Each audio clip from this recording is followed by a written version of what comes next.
بسم اللہ الرحمن الرحیم۔ آج نصف شعبان المعظم ہے، یعنی شعبان المعظم کی 15 رات ہے۔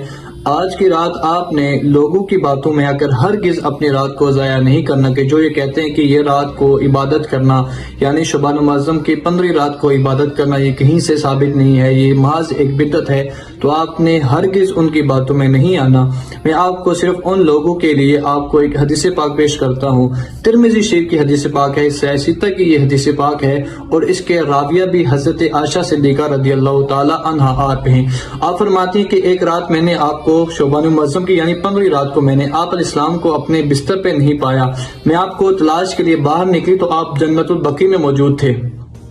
مفہوم میں آپ کو بتا رہا ہوں کہ آپ علیہ السلام نے فرمایا، اے عائشہ تم جانتی ہو کہ یہ آج کون سی رات ہے؟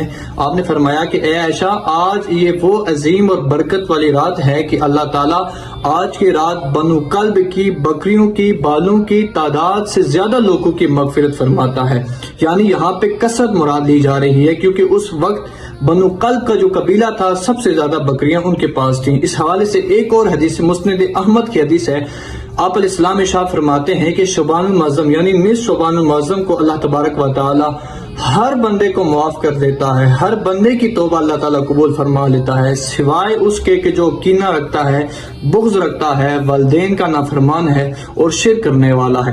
اس لیے آپ نے آج کی رات کو کبھی بھی ضائع نہیں کرنا، کوشش کرنی ہے جتنا ہو سکے۔ اور دوسری بات کہ آج کی رات میں کوئی عبادت بھی مختص نہیں ہے کہ آپ نے آج کی رات یہ عبادت کرنی ہی کرنی ہے۔ آپ کو جو ایزی لگے، جو آپ کے لیے مناسب ہو، جتنے آپ نوافل آرام سے پڑھ سکتے ہیں، جو آپ آیات بینات کی تلاوت کر سکتے ہیں، آپ آرام سے کریں اور اللہ تبارک و تعالیٰ سے اپنے گناہوں کی بخشش طلب کریں۔ اللہ تعالیٰ ہم سب کو عمل کرنے کی توفیق عطا فرمائے۔ جزاکم اللہ خیرا۔